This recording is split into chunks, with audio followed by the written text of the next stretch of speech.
Welcome back to my channel. In today's video, I am debuting a brand new series, but you're gonna have to stick around to see what I'm talking about. I'm going to be using art supplies I already have. I will link the video for the markers and these watercolor paper blocks that I've recently done reviews for up at the top and down below.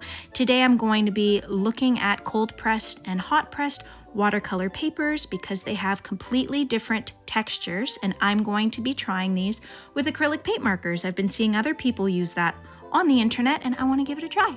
So I have had this challenge brewing in the back of my mind for 3 if not 4 years, because a few years ago I actually ran an art challenge over on Instagram and it was fruit themed, and of course I love animals, so I figured I would do an animal challenge, but I've been too tired and too burnt out to actually run the challenge in that way. So I figured the next best thing is to make a YouTube series, and if people want to join me, you're more than welcome. My 3 rules up at the top are not really that strict, so feel free to take a screenshot and join me, and I will be going through the entire alphabet in this particular series. So I went into the App Store and I downloaded a Spin the Wheel app. This particular one is Wheel Plus. There are a bunch of free ones. I refuse to pay for premium, so you guys will probably see some pop-ups, but I am just using it to enter all the little animals in my list, and then it will randomly select it, and then I will do whichever animal is chosen in each video. You guys get the point. That way I can keep myself accountable and I can erase animals as we go, and it's just quick and streamlined. So I recommend trying something like that for your creative practice. So here we go.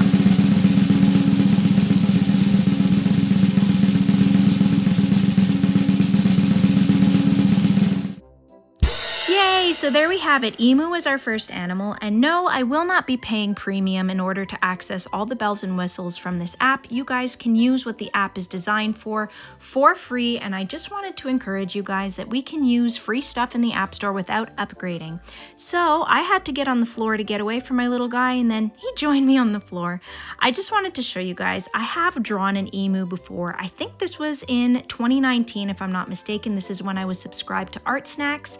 Arrtx was a subscription art service, and they would give you a variety of art supplies every month, and then you had to do a challenge to make a piece of artwork with all the supplies given to you in the box. I ended up getting this interesting color, and it was an acrylic ink, which was really nice because I was able to draw over it with the gorgeous brush pen they gave me, and I got amazing details. And that's what's so nice about emus. They have such an interesting pattern in their feathers, and baby emus in particular, like this one, are so cute, and I love the details that you can get.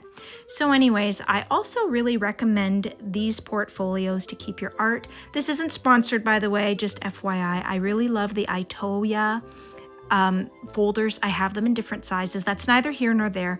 They're really good to preserve artwork. So I looked through and tried to get some inspiration, and emus look a lot like ostriches. They're kind of funky, they're funny, and I tried to find some inspiration, but at the end of the day, my heart and my love is for the baby emu, because I love the little stripes. It's so cute and so endearing.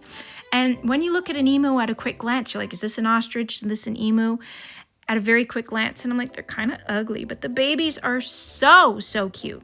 So I'm just looking for inspiration and trying to settle on one, because I already drew a baby emu, and one of my rules is to interpret the word and the prompt the way you want. So my interpretation of emu is going to be a baby emu. I've said it before and I will say it again. I absolutely hate sketching on camera, so it's my YouTube channel. I will do what I want to and show you guys my completed sketch instead of sharing that process with you. So I'm opening up my gorgeous acrylic paint markers that my wonderful husband got for me for my birthday, and I'm going to pull out the colors I think I'm going to use. And right now I'm trying to think what background color is going to look good with the colors that I have for my baby emu, because I put no background color for the previous emu that I showed you guys, and I love it, don't get me wrong, but this time I'm thinking I want a nice light pink or a light purple for a nice graphic pop look. And I've been really attracted to pastel colors in the past few months, but I can't always do blue, so I think I'm gonna go with this lovely purple. Now what you guys are seeing, this is the first time I have ever used acrylic paint markers on watercolor paper, and what gave me the idea was this actual set of markers, because it came with swatch paper that was watercolor paper. And I was like, huh. And then I kept seeing other people on the internet using it. And then I'm like, they're using watercolor paper. Why can't I do that? So that's what I'm doing. Of course, this is a big streaky mess. I've said it in all of my videos. It's totally normal. We will fix that. I just need to put some details here.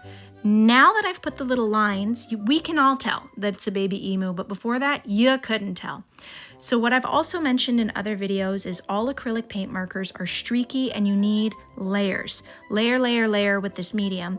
I like to go in a different direction from my initial coloring in, and I find I've liked the results lately. It's not like you have to do it. You can go over the way you want. I've just noticed if you go in different directions, you get some decent coverage. It's easy to see where you're at. My paper has buckled only a tiny bit, but it is holding up really well and gathering the moisture well. And I'm already loving how it's laying down and how it's looking. So I'm actually really excited to continue this illustration. I am going in with the brush pen that's part of this set. And I am starting the amazing fun little zigzaggy stripes. Right now, it's a hot mess. So focus on this part, trust the process, y'all. Almost every art supply has an ugly stage. So now I need to add some colors because I didn't choose all my colors at the beginning, and that's okay. We're gonna hop into some grays right now. Okay, so as wonderful as these markers are, and I love the color range and everything, I cannot get the details that I'm going to need, so I'm going to have to get some help. We're gonna bust out some microns. These are my favorite sizes right now. I like these sizes, but all sizes are fine. If you're doing something like that, use what you have, and I'm able to achieve such stunning look at the detail. I cannot get that with any brush tip marker, but of course with fine liner and fine tip, you can.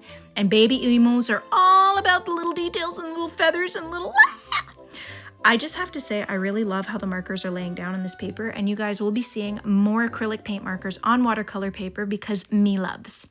So these are my Copic Acrea markers. I have reviewed them before. I will link them up at the top and down below. But like I said, me needs some help. And my markers need help. My white has been giving me a hard time, and this is all just from this video. Every time I go to use it, it has been clogging, and this was probably the worst part of filming this entire video. Look guys, I shook my marker, ink galore, but look, I can't get any ink through the nib. And I don't know why. I store them horizontally. The temperature is fine. I do use them. It's not like I only use them once a year. This is how the marker is supposed to be going. Could not figure out why. So I had major troubleshooting, and I think I was finally able to fix it. And now guys, look, it's even working on the placemat. I'm actually going to dedicate an entire video on how to unclog acrylic paint markers because I think I have found a good method, and I need to help out my fellow artists. So I'm going to show you guys exactly how I fixed this marker in a future video, and I'm going to do it with other brands too. But look, this is how it's supposed to work. It's supposed to glide, but I am not impressed that they clog up so easily. So Copic, not happy with you right now. Come on, y'all can do better. So we're gonna go back to my little baby emu here.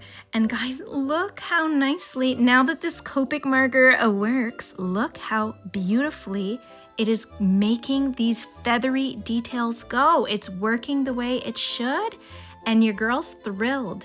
These little fine tip nibs really give the perfect plumage and details that a baby emu needs. I cannot get this, like I said, with a brush pen, so I need my fine tips to work.